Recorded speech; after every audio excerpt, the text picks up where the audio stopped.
trazendo 3 ilustres estudiosos aí do direito penal que vão trazer ainda essa continuidade de debate de aspectos da parte geral do novo Código Penal. Então, sem maiores delongas, eu gostaria de apresentar inicialmente o professor Décio Franco Davi, que é mestrando pela Universidade do Norte do Paraná, Universidade Estadual do Norte do Paraná, em Jacarezinho, professor da SESCAGE, em Ponta Grossa, e professor também da FAFIT, em Itararé, no estado de São Paulo.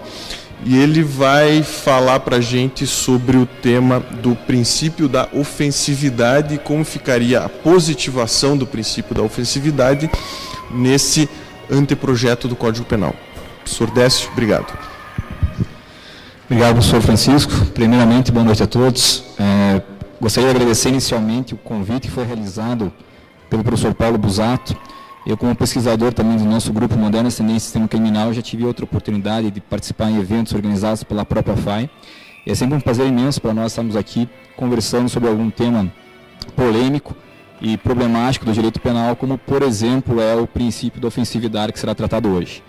Cumprimentando o professor Francisco, então, cumprimento também o doutor Fernando Alves, o doutor Gustavo Conde também, colegas de mesa, em especial a professora Aline, que nos prestigia aqui hoje, também coordenador do curso. Bom, inicialmente falando sobre o princípio da ofensividade, a discussão sempre que nos levanta é quando vamos falar de Código Penal, a primeira preocupação que me parece é definir mais ou menos como o Roxin faz, em afirmar que o Código Penal é a magna carta do delinquente, em especial porque ele acaba sendo uma forma de defesa do indivíduo perante a própria sociedade quando então ele comete alguma conduta tida como injusto penal. E como vamos limitar este injusto penal, passa sobre toda a problemática apresentada na motivação que selecionou a comissão de reforma do Código Penal, falando sempre num contexto de uma eventual ou atual, odierna sociedade de risco, pós-industrial e reflexão, de modernidade reflexiva, e que acaba para nós trazendo alguns pontos especiais, e no concernente ao meu tema que eu gostaria de tratar hoje é o princípio da ofensividade. Quando a gente resolveu tratar o assunto, a primeira proposta que foi realizada era pegar os temas que foram apresentados por diversos juristas sobre o assunto perante a própria comissão. Então, em uma reunião no início do ano, o Instituto dos Advogados do Brasil apresentou uma proposta de redação ao então relator do projeto, que era o professor René Ariadotti, a qual afirmava o seguinte: não há crime sem lesão significativa para algum bem jurídico ou sem colocá-lo, ao menos, em perigo. Essa primeira proposta foi recusada e foi um pouco reformulada pelo professor Dotti, ficando como um dispositivo do parágrafo 2º do então artigo 22, que trataria da exclusão da ilicitude. E a frase seria a seguinte: também não há crime sem lesão ou perigo concreto de lesão juridicamente relevante. E a justificativa então apresentada pelo professor Dotti foi a seguinte: precisamos delimitar a função do direito penal como tutela de bens jurídicos, claramente adotando a postura que foi realizada e tomada pelo Zaffaroni quando o projeto do Código Penal da Bolívia, em 2009. E a frase que está disposta no projeto lá do Bolívia era perigo efetivo. Então, para nós, faria essa primeira proposta inicial que foi apresentada no evento no dia 26 de março, afirmava claramente que não há crime sem lesão ou perigo concreto de lesão juridicamente relevante. Ontem, na madrugada, na verdade, de ontem para hoje, recebemos material atualizado já, modificando a postura da positivação do princípio dentro do artigo 13, o qual seria tratado como respeito ao nexo causalidade e mantendo a mesma disposição metodológica do Código. Artigo esse que foi tratado pela manhã pela professora Priscila Sá, e afirma o seguinte, então, a proposta passada para nós hoje. A realização do fato criminoso exige ação ou omissão, dolosa ou culposa, que produz ofensa potencial ou efetiva a determinado bem jurídico. Repetir a frase. Que produz ofensa potencial ou efetiva a determinado bem jurídico. E a partir então dessa frase, potencial ou efetiva, lesão ao bem jurídico, é que nossa conversa inicia-se. O que vem representar então o tal princípio da ofensividade dentro de um direito penal, como objetivado por nós como democrático, como liberal, como preocupado com o indivíduo. O princípio da ofensividade é uma resposta política-ideológica de um Estado pluralista, laico, inspirado em valores de tolerância, no qual o poder estatal tem que automaticamente emanar de um povo soberano. Só que o grande problema que aparece para nós, tanto na primeira proposta, pelo IAB apresentado, quanto na proposta do professor Dotti, quanto também no texto apresentado nesta madrugada, repassado a nós, peca justamente na confusão de dois institutos completamente diferentes. Que um é um instituto chamado Bem Jurídico, e outro é o Instituto Modelos de Imputação e como vamos tutelar, então, esse bem jurídico. Há uma grande brecha dentro do nosso direito penal, onde, infelizmente, os doutrinadores e os pesquisadores do assunto ainda não se aprofundaram em querer esmiuçar o que vem a ser a teoria do bem jurídico em si, com as modalidades de controle dos crimes de perigo abstrato, perigo concreto, ou então todos os outros limiares que existem entre o que chamaremos de concreto e abstrato, como fazem a doutrina alemã e a doutrina italiana. E a confusão é a seguinte: bem jurídico é o que se deve proteger, e o modelo de imputação dos crimes de perigo seria como proteger. Passando sobre isso, parece-me que a definição do princípio da ofensividade dentro do Código é querer esmiuçar a eterna briga de qual a missão, então, do direito penal. Se o direito penal preserva, então, a função automaticamente punitiva, sancionatória especificada na pena, ou se ele possui, então, uma função autônoma propriamente da ideal punitivo, como uma missão de tutela de bens jurídicos. E o que é bem jurídico? Bom, passado antes de dar uma definição, vamos passar por uma definição inicial bastante simplista. Bem jurídico podemos dizer que é aquela relação existente entre os valores que nós, enquanto indivíduos na sociedade, escolhemos certas coisas, certos bens, através de um desenvolvimento cultural, valoramos eles sobre determinados fatos e então incidimos na norma. Então reconhecemos como preceitos importantes e essenciais à nossa preservação enquanto sociedade. Diferente do que seria o objeto do crime, a lesão efetiva. Como mais ou menos eu falar em integridade física e vocês olharem para este pequeno roxado que consta meu olho hoje, né? Não foi nenhuma lesão corporal que eu sofri, foi apenas um acidente, então não foi nenhuma modalidade criminosa. Mas o que eu quero dizer é o seguinte: a primeira confusão, então, entre o objeto do delito e o bem jurídico é que nós não podemos confundir imediatamente o que vai ser lesionado imediatamente na conduta humana ou então na pessoa jurídica, que vai ser o tema tratado amanhã pelo professor Paulo, como o valor que nós temos que tutelar. E quando nós vamos falar sobre bem jurídico, a primeira pergunta é: como vamos definir o que é? E no Brasil nós temos um péssimo hábito de optar pelo mais fácil. Seja em qualquer modalidade de conduta que nós vamos discutir, sempre é algo mais fácil. Vamos falar de princípios, vamos com o discurso mais simples, porque parece que nós estamos com uma preguiça de discurso doutrinário. Então, quando você vai olhar os manuais mais clássicos, tradicionais do Brasil, você vai ver o que é bem jurídico, a definição é clássica. É o que o legislador escolhe. Ponto. Como se o que o legislador escolhesse fosse muitas vezes correto. E simplesmente você olhando as definições dos tipos penais existentes hoje, você vai ver que o legislador escolheu muitas coisas, das quais algumas são completamente absurdas e outras são muito valoradas. Como, por exemplo, a vida. A vida é essencial, sei lá. Mas como vamos falar, então, em segurança no trânsito, que é o ponto hoje problemático, todo mundo discute o que é segurança no trânsito. Não temos como materializar isso enquanto bem jurídico. Pois bem, essa opção dogmática, a nossa definição de bem jurídico, por ser equivocada, acaba entrando em conflito com o que seria uma postura transcendental do bem jurídico, porque essa é imanente ao sistema positivado. E a postura transcendental, que nós podemos dizer que ela é a postura político-criminal, que é justamente o que nós buscamos hoje. Como que surge o bem jurídico? Vou repetir, o bem jurídico surge dos valores que nós escolhemos no nosso convívio enquanto sociedade e entendemos que eles são essenciais ao nosso desenvolvimento enquanto ser humano e quanto manutenção e preservação da própria sociedade. E quando nós reconhecemos eles, damos a ele então uma esfera de proteção em todas as áreas do direito e, por fim, quando vemos que a lesão ainda assim, ou o risco de lesão a esses bens jurídicos tornam-se completamente intoleráveis, insuportáveis para nós enquanto cidadãos, seres humanos e sociedade em coletivo, optamos por então taxarmos como crime essas condutas. E se nós temos então esse reconhecimento do bem jurídico já existente antes, no que ele vai se fundar?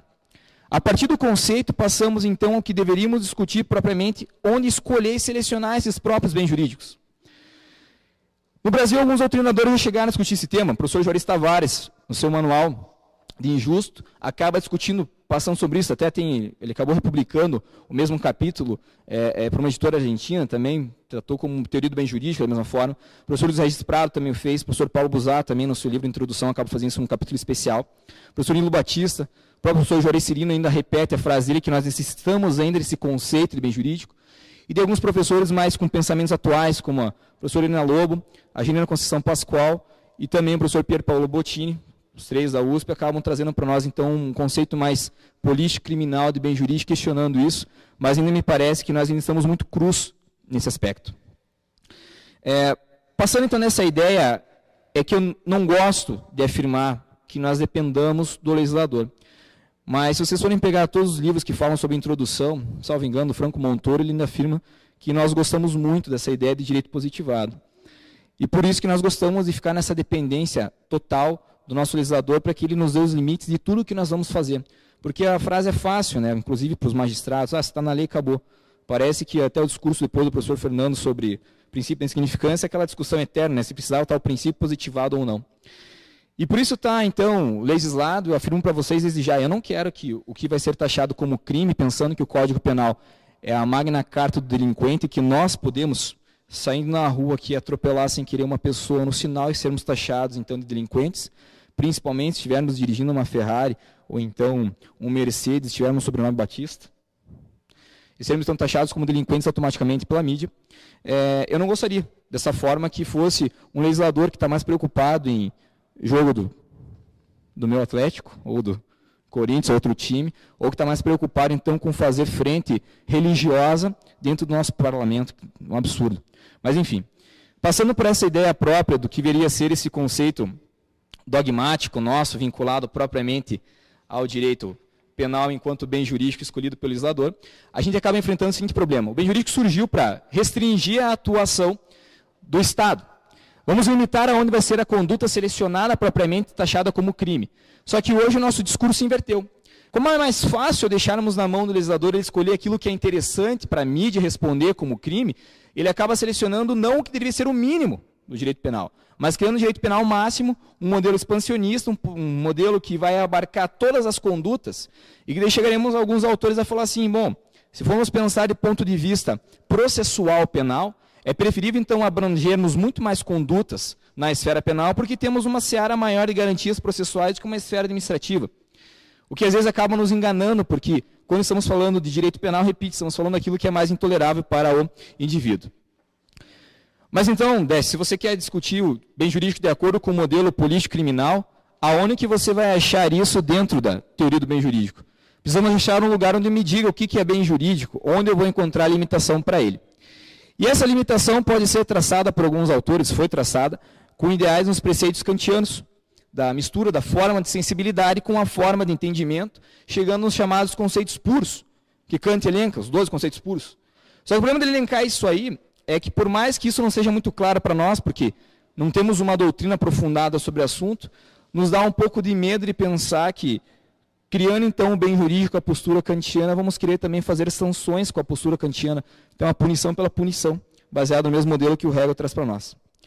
E, além dessa postura kantiana, foi levantada também uma postura de acordo com a filosofia analítica da linguagem, a filosofia da linguagem anglo-saxã, que pega, então, a doutrina da filosofia da linguagem e acaba transformando ela com preceitos lógicos e estruturais de raciocínio lógico puro.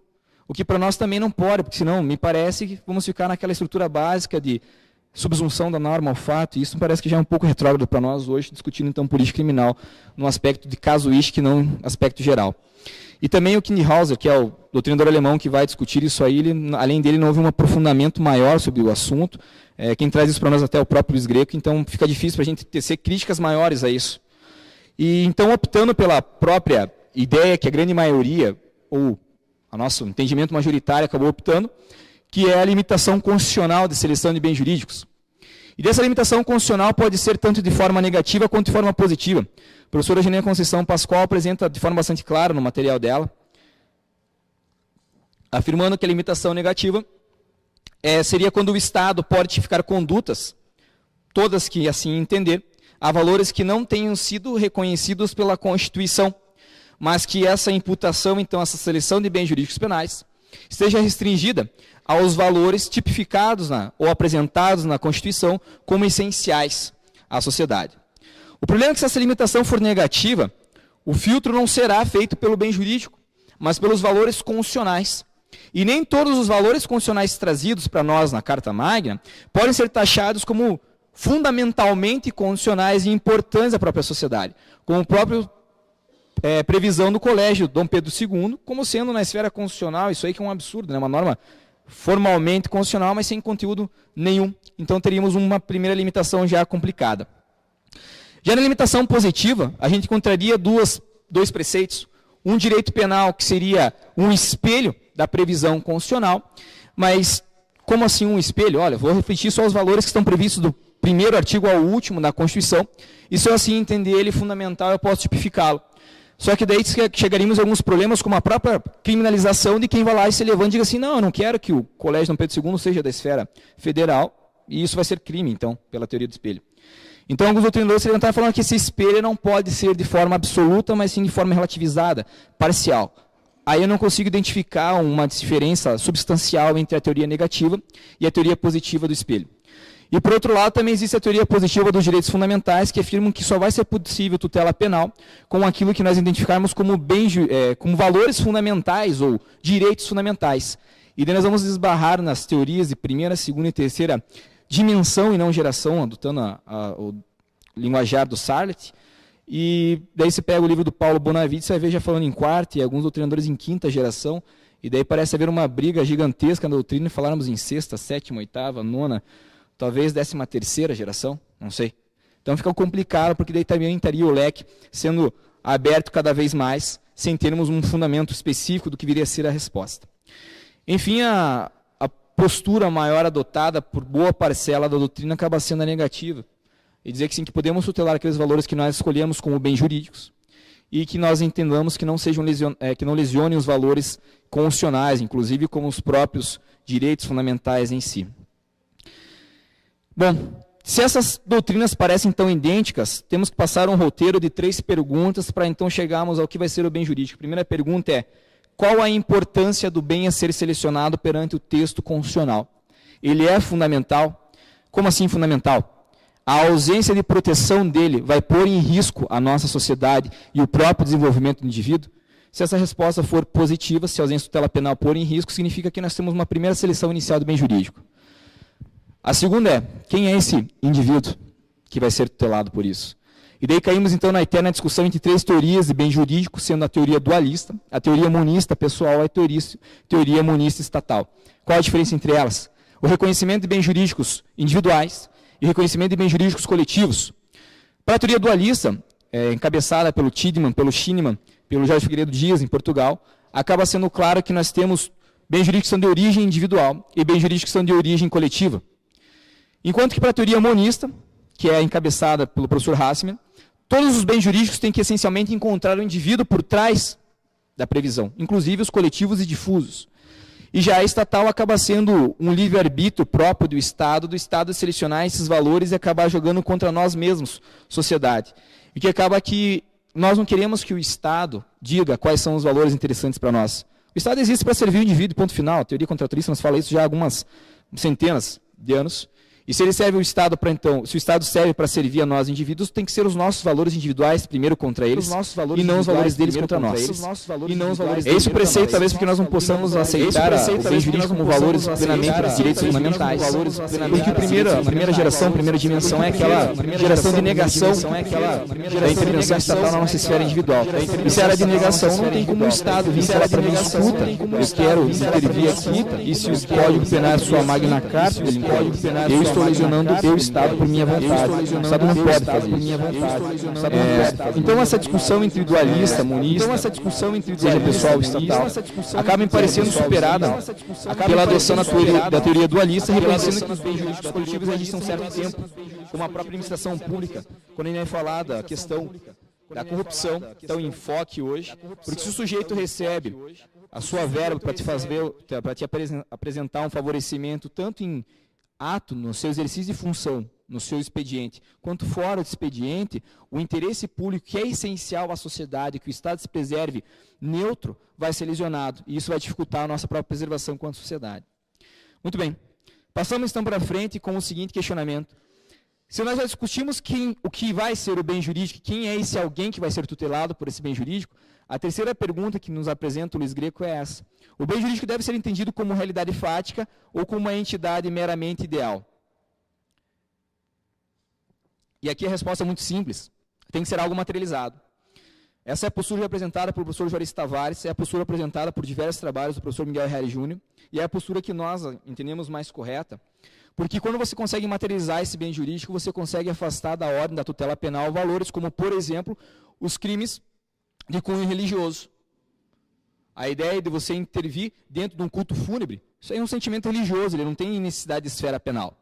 Então, por isso, nós precisamos colocar dentro da percepção própria de direito tripartido, como fato, valor e norma, o fato humano, a nossa realidade, a nossa valoração sobre ela, e a necessidade de uma incidência de uma norma específica para regulamentar isso, acaba nos demonstrando que há, sim, uma necessidade, uma existência de uma materialidade própria, ao que nós chamaremos, então, de bem jurídico, ou de item como selecionado pelo direito penal. O conceito acaba sendo para nós, então, de bem jurídico, como dados fundamentais, para a realização pessoal dos indivíduos ou para a subsistência social, nos limites de uma ordem constitucional. E eu vou repetir a frase, nos limites de uma ordem constitucional. Como que vai se dar, então, a recepção constitucional do princípio da ofensividade para nós, mediante a própria positivação no Código Penal? O professor Fábio Dávila, na sua tese doutoral, apresentou duas modalidades de recepção. Uma diria que o princípio ele é constitucional e ele é inderrogável. Ponto. Se ele é constitucional, jamais admitiremos uma fuga do princípio da ofensividade. Crime só é aquilo que lesiona bem jurídico ou que põe em risco efetivo o bem jurídico e ponto final. Acabou. Só que nós vamos pegar a outra opção que existe, que é de uma derrogabilidade parcial, ou seja, algumas hipóteses nós abrimos. Crime pode ser, em algumas situações, aquilo que não é colocado como bem jurídico. E então passamos a essa problematização própria dentro do Código. Volto à redação do artigo 13, então, apresentada essa madrugada. Só é crime aquilo que lesiona ou que põe em perigo. Se a lei exigir outorga ou mesmo que nós a falta desta pode invalidar o ato praticado pelo contratante. O empregado doméstico tem o direito de receber adicional de penosidade praticado. Não! Crime doloso é aquele em que o agente age com culpa praticado. Sim! E todo mundo fez uma agora, revolta, nossa, a última pergunta. A frase O que começa é assim, né? uma Olha o tamanho dela, olha arribada o tamanho do forçada? cachorro. E a segunda é assim, pô, o cachorro é um ser que Não tem perca as capacidade de oportunidades pensar, que a vida te capacidade de dá. se defender. Olha a sem vergonhice da mulher em maltratar o cachorro. Pô, E fosse exigir meu outorga cachorro, ou eu ia gostar chore. tanto A dele, falta ponto de desta enterrá-lo pode junto. invalidar o ato praticado A pelo cripta da contratante. Não! O empregado Esses valores que nós doméstico tem começamos o a direito levantar. de receber adicional de O segundo penosidade caso é o praticado. Não! Crime doloso é aquele em que o agente age mas que a mídia com acabou culpa levantando das praticado. pessoas realizadas na Universidade Estadual E de Maringá agora, com os Beagles, a né? Devem ter última visto isso em razão pergunta. dos O partes, que é uma arribada ontológicos, né, forçada? pesquisas para cremes e tudo mais. Muito bem. Se o bem jurídico deve ser aquilo Não essencial perca as ao indivíduo, à oportunidades que a vida sociedade. te dá. E eu volto àquela pergunta essencial, sempre que nós fazemos quando vamos tratar de coação moral irresistível, se você chega em casa e o sujeito está com a arma apontada para sua esposa, para os seus filhos, e se o sujeito está apontada a arma para o seu cachorro, se você vai até o banco e vai fazer o furto ou não. E a questão é essa, o animal ele não é um... Se a lei sujeito exigir direito, ele é um outorga ou objeto de chore, direito. a falta desta pode Logo, invalidar o ato consequentemente, praticado chegamos a um pelo impasse. contratado. Criminalizamos, O então, a empregado conduta de maus doméstico tratos tem animais, o direito ou de não. receber adicional de Vamos, penosidade você acabou de praticado. falar. Não! Crime doloso é aquele em que o Ideário agente age daquilo que é com essencial ao culpa convívio praticado. enquanto sociedade, seu E próprio agora, desenvolvimento. a última Eu arrisco dizer pergunta. que não. O que é uma Só que se eu falar que arribada não é, forçada? como que fica o nosso valor agora coletivo sobre isso? Não Só que se eu perca as falar que oportunidades que a vida te pergunta dá. qual que é o bem jurídico? E se vocês me derem a resposta, bom, o bem jurídico é a integridade física do animal porque o legislador falou que é, a gente volta no mesmo problema. Então, o professor Roxin, resolvendo essa discussão, levanta a seguinte resposta. Ou dissemos que é bem jurídico e aceitamos o legislador punindo tudo aquilo que ele quer, e em vez de nós restringirmos a atuação estatal, nós temos uma ampliação de direito penal, e daí a nossa tipificação própria do artigo 13 atual não vai ser problema nenhum. Ou nós dizemos que não é bem jurídico e vamos contra valores que nós estamos entendendo atualmente como fundamentais. E daí abrimos um precedente próprio para a punição, ou então simplesmente excluímos isso da tutela do direito penal. A opção que ele acaba colocando é como essa sendo uma das suas 3 exceções, a criminalização sem lesão a bem jurídico. Primeira, proteção a animais e plantas. Segunda, proteção a embriões. E terceira, proteções às gerações futuras. Para o professor Roxin, essas 3 situações são claramente circunstâncias onde podemos colocar crimes sem necessariamente termos uma lesão, então, a bem jurídico. E eu defino a vocês, como que fica, então, essa situação perante o nosso novo código, entre aspas, se nós não vamos ter lesão a bem jurídico, como vai ficar, então, o artigo 32 da Lei dos Crimes Ambientais, que é o próprio maus-tratos animais? Como vai ficar a circunstância da própria tipificação levantada aí a público do enriquecimento ilícito, que todo mundo quer tipificar como crime, quando já se viu o sujeito ganhar dinheiro de forma injustificada perante a administração pública, sendo que é um crime que não lesiona diretamente o bem jurídico, sendo um crime de perigo abstrato. E daí agora, para eu não entrar no problema que o artigo 13 fez, eu passo a segunda parte da exposição me encaminhando quase ao final, não vou cansar vocês. O primeiro ponto é definir o que é bem jurídico. Missão do direito penal, o que vai ser tutelado. A segunda é você dizer se ele vai ser um bem jurídico, vai ser identificável como crime de perigo, crime de lesão ou crime de perigo concreto ou abstrato, como natureza ou estrutura do delito. E daí tem uma discussão sobre o que viria a ser perigo concreto, uma natureza ontológica que acaba sendo apresentada por um treinador alemão que é o Horn, que ele acaba dizendo que existe perigo concreto quando a não ocorrência do resultado não é cientificamente explicável através de uma lei natural. E daí a gente quase cai numa teoria causal naturalista de volta, e para a gente poder fugir disso, a gente tem que entender a natureza normativa que é a majoritária. Bom, perigo concreto é aquilo que a gente espera que o homem médio fosse sofrer e por um mero acaso acabou não acontecendo. Essa é a definição própria que acaba sendo trazida para nós pela maior parte da doutrina e que alguns doutrinadores nossos começaram a trabalhar sobre esse assunto de forma bacana, como o próprio professor Damasio, na sua obra sobre crimes de trânsito, como o próprio professor Luiz Flávio Gomes acabou tratando num material sobre o princípio da ofensividade, mas que infelizmente eles acabaram caindo numa miscelânea, onde confundiram o que é um crime de perigo concreto e um crime de perigo abstrato, fazendo o que nós chamamos de criação de perigo comum a todos, ou perigo difuso, ou perigo indireto. E daí você pega qual exemplo a dar isso aí, que é o tal da segurança jurídica no trânsito. Que daí eu repito, a pergunta que a gente fez no começo, se isso é bem jurídico, então onde que está a fundamentabilidade dele para manter o sistema funcionando? Não tem, não existe. Então, para justificar um bem jurídico inexistente, eles acabaram com a ideia de perigo abstrato, e quiseram materializar um bem jurídico que não é bem jurídico, de certa forma, que nós devemos reconhecer como doutrinadores da esfera penal. Bom, o professor Fábio Dávila ainda apresenta a divisão que a doutrina alemã e a doutrina italiana fazem em diversos graus de perigo, se vai ser perigo efetivo, perigo de risco, perigo próprio de lesão, perigo concreto, perigo abstrato. Eu acho que isso precisaria uma discussão maior dentro da doutrina brasileira, porque não tem um material fora o dele, que foi publicado pela Editora de Coimbra, não temos um corpo pesado, por mais que o professor Pier Paolo apresentou na tese dele sobre crimes e perigo abstrato, não temos material efetivo para levantarmos isso à discussão. E eu posso me adiantar um pouco ao discurso que vai ser apresentado pelo outro colega amanhã de manhã, o Jacques, sobre a metodologia, e parece que quando vamos falar sobre, então, o princípio da ofensividade, o nosso comitê aí pecou pela ausência, não pelos nomes que lá estão presentes, mas pela ausência, então, chamar, então, o professor Luiz Greco, o professor Pier Paolo, para discutir isso de forma assuntosa, levar, então, nas audiências públicas a discussão, o professor Fábio Dávila, para a gente levantar isso aí, se efetivamente temos um nível de perigos a ser definido pelo próprio Código Penal. Para não cairmos, então, no erro de falar assim, simplesmente porque nós achamos que é um bem jurídico difuso que não é bem jurídico, porque não passa no filtro da essencialidade e manutenção do sistema, que nós possamos, então, reconhecer e falar assim, nós não queremos perigo abstrato, e debatemos nessa tese, nesse discurso, já que, na minha opinião, está um pouco falido, de falar que nós não podemos ter punição por perigo abstrato. E, na verdade, eu vou dar um exemplo muito fácil para vocês de sim, dizer que tem. Só a gente pegar o tipo penal do 270, que é o envenenamento de água potável. Disse lá que o que se tutela é a incolumidade pública. E a pergunta, o que é incolumidade pública? Eu não consigo ver um conceito claro. Não tem como dar um conceito claro, porque ela não é essencial à sobrevivência do próprio indivíduo, da própria sociedade em si. Se nós não temos como dar um conceito claro para ela, como que a gente vai fazer isso? Não dá. O sujeito vai lá e joga veneno dentro do reservatório sanitário, não vai ser criminalizado.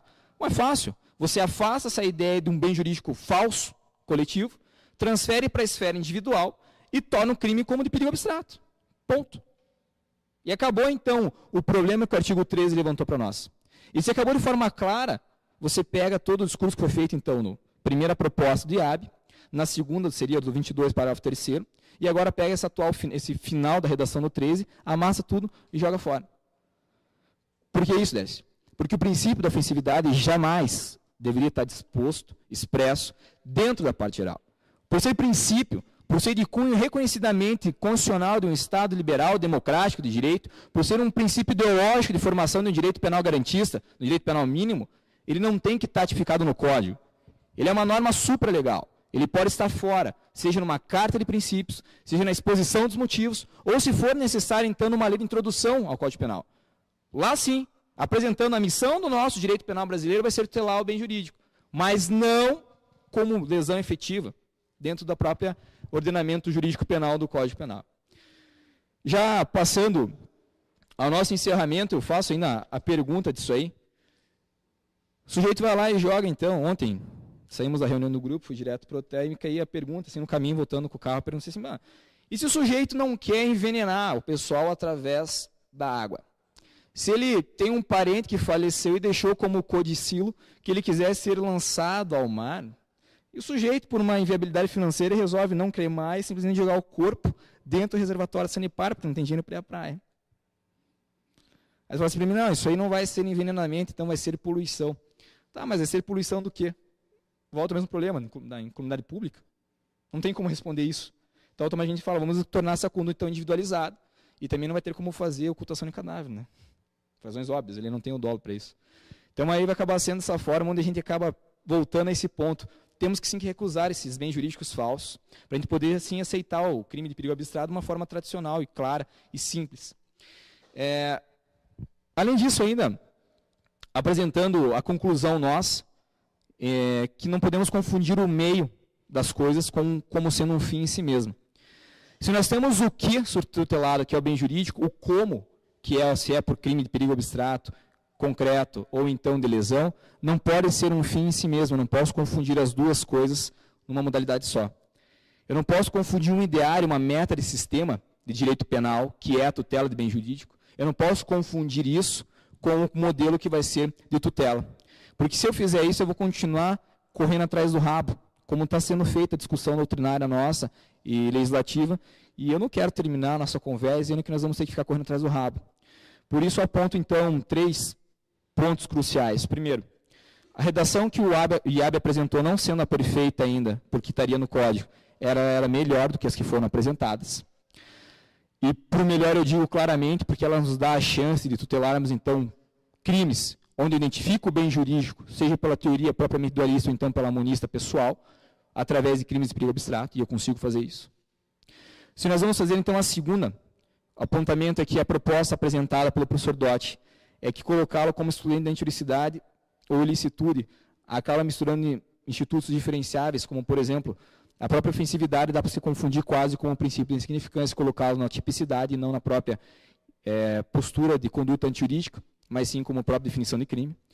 E, por fim, que essa redação, quando ela fala em ofensa ofensiva, em ofensa potencial ou lesão efetiva, eu levanto a primeira pergunta que fiz lá no começo.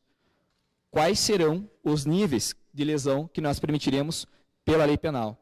E daí, infelizmente, me parece que com essa redação, professores, continuaremos correndo atrás do rabo se nós não criarmos uma preceituação de separar norma, princípio e lei de uma forma clara.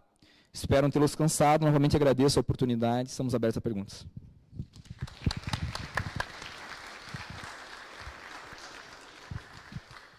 Gostaria de agradecer a intervenção do professor Décio e imediatamente passar a palavra para o professor Fernando Alves. Chegou o recado agora só enquanto eu estava falando.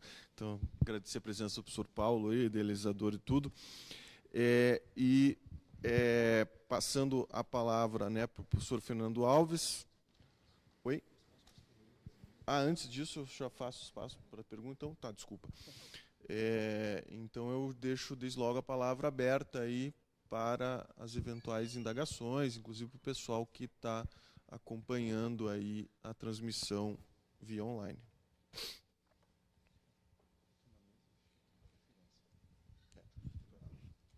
Professor Décio, saudando pela brilhante exposição, o senhor comentou que crê que melhor seria o código não prever o princípio da ofensividade.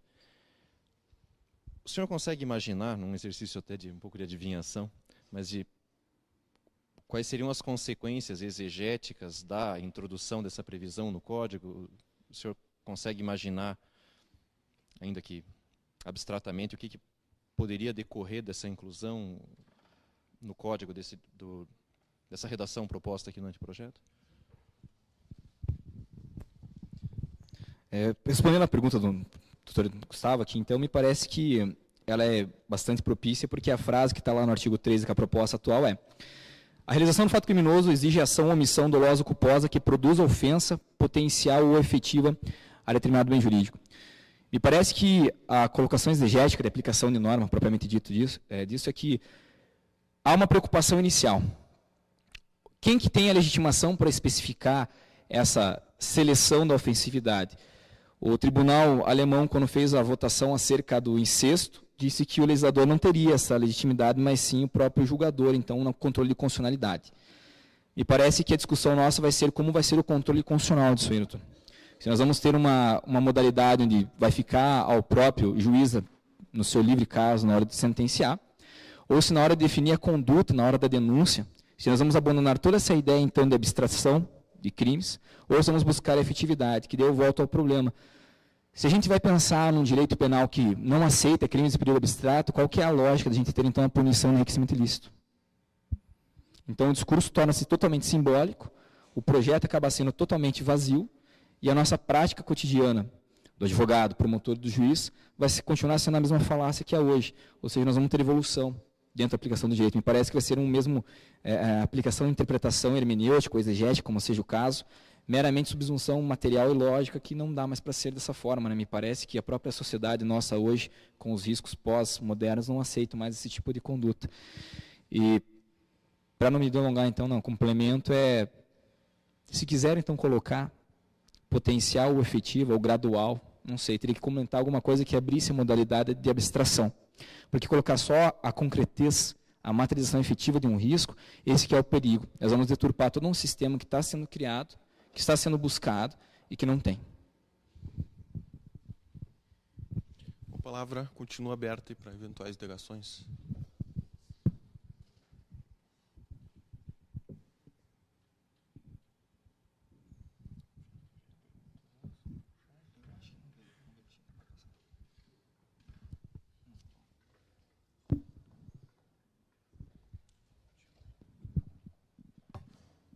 Boa noite, professor Décio. É um prazer tê-lo aqui. Eu gostaria que o senhor comentasse o uso da expressão utilizada pelo legislador a respeito da potencialidade. A meu ver, existe uma discussão que deriva da restrição proposta pela Escola de Frankfurt a respeito do uso dos delitos de perigo abstrato, especialmente no que concerne a bens jurídicos coletivos, que é uma tendência, né, uma tendência de abertura. A partir do emprego expresso desta palavra no texto, nós estaríamos legitimando de modo completo o emprego de qualquer técnica de uso de crime de perigo abstrato, inclusive em figuras omissivas, em figuras imprudentes. Não estaria aí existindo, se figurar o texto dessa forma, uma abertura para um processo de técnicas de tipificação pouco recomendáveis em matéria penal? Bom, o risco propriamente da tipificação penal, primeiramente, agradecer a presença do professor Paulo também pelo convite que nos foi realizado. O risco de você colocar essa previsão é justamente as circunstâncias onde a gente apresentou, onde nós reconhecemos que não precisa ter bem jurídico lesionado em alguns pontos. As 3 exceções levantadas pelo que sim. E o segundo ponto me parece que sim, é que nós temos uma falha de produção legislativa penal no Brasil muito grande. Se eu falar para você, olha, eu acho que eu tirando só o princípio daqui, eu vou conseguir colocar um filtro de legislação e modelos corretos de imputação, eu não sei te dizer a resposta para isso, porque eu não quero apurar os nomes dos santos, mas enquanto nós tivermos legisladores preocupados com mais piadas próprias em campanha eleitoral do que efetivamente o que deve ser tutelado na sociedade, Eu não sei, eu acredito que realmente vai ter um processo de expansão com a colocação. Só que quando ele afirma aqui claramente potencial ou efetivo, o potencial é, obviamente, um nível que nós precisamos colocar, e essa discussão nós não temos. Por isso me parece que você tipificar na lei é o errado, mas sim colocarmos como carta de princípio, ou então como uma motivação de explicação própria, parecesse uma forma mais simples de nós colocarmos, então, a modelos de imputação clássica, separando o que é benjurígio e o que é modelo de imputação. Acho que seria isso.